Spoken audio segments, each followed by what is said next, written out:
ಒಂದು ಸಲ ಜೀವನ ಮರಣವನ್ನ ಕೇಳ್ತಂತೆ.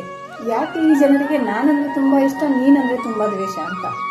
ಆಗ ಮರಣ ಹೇಳ್ತಂತೆ, ನೀನೊಂದು ಸುಂದರವಾದ ಸುಳ್ಳು, ನಾನೊಂದು ಕಹಿಯಾದ ಸತ್ಯ. ಈ ಜನರಿಗೆ ಸತ್ಯಕ್ಕಿಂತಲೂ ಸುಳ್ಳಿನ ಮೇಲೇನೆ ಜಾಸ್ತಿ ಪ್ರೀತಿ ಅಂತ ಹೇಳ್ತಂತೆ.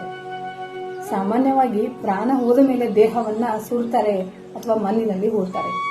ಆದ್ರೆ ಪಾರ್ಸಿ ಜನಾಂಗದಲ್ಲಿ ಸತ್ತಂತಹ ದೇಹವನ್ನ ಎತ್ತರವಾದಂತಹ ಗಾಳಿ ಗೋಪುರದ ಮೇಲೆ ಇಡ್ತಿದ್ರಂತೆ. ಯಾಕಂದ್ರೆ ಅದು ರಣಹದ್ದುಗಳಿಗೆ ಆಹಾರವಾಗಲಿ ಅಂತ.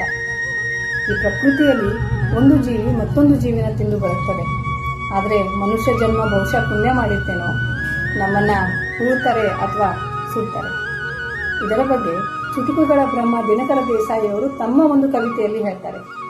ನನ್ನ ದೇಹದ ಬೂದಿ ಗಾಳಿಯಲ್ಲಿ ತೂರಿಬಿಡಿ, ಹೋಗಿ ಬೀಳಲಿ ಭತ್ತ ಬೆಳೆಯುವಲ್ಲಿ, ಬೂದಿ ಗೊಬ್ಬರವಾಗಿ ತೆನೆಯೊಂದು ನೆಗೆದು ಬರೆ, ಧನ್ಯವಾಯಿತು ಬಾಳು ಸಾವಿನಲ್ಲಿ ಅಂತ.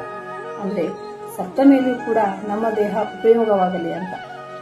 ಸತ್ತ ಮೇಲೆ ನಮ್ಮ ದೇಹ ಉಪಯೋಗವಾಗಬೇಕಾದ್ರೆ ನಾವು ನಮ್ಮ ಅಂಗಾಂಗಗಳ ದಾನವನ್ನ ಮಾಡಬೇಕು. ವೈಜ್ಞಾನಿಕವಾಗಿ ಹೇಳೋದಾದ್ರೆ ಒಬ್ಬ ವ್ಯಕ್ತಿಯ ಅಂಗಾಂಗಗಳ ದಾನದಿಂದ 8 ಜನರ ಜೀವವನ್ನ ಉಳಿಸಬಹುದಂತೆ. ನಾವು ಕೂಡ ಅಂಗಾಂಗಗಳ ದಾನವನ್ನ ಮಾಡೋಣ, ಮತ್ತೊಬ್ಬರ ಬದುಕಿಗೆ ನೆರವಾಗೋಣ.